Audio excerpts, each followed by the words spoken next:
How to delete empty row on your Google Sheet. Hey everyone, welcome back to Take It Simple channel. In this video, I'll show you step by step on how to delete empty row in Google Sheets. So make sure to watch this video until the very end to understand the tutorial properly. Firstly, you should have the data. In this example, I'm using a data set of student names and their corresponding marks. As you can see, there is an empty row in this data. Now let's delete the empty row. For that, go to the cell you want to delete and now right click on it. Here you will see delete cell.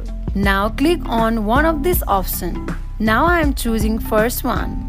So there you go, you have successfully deleted empty rows in your Google Sheet.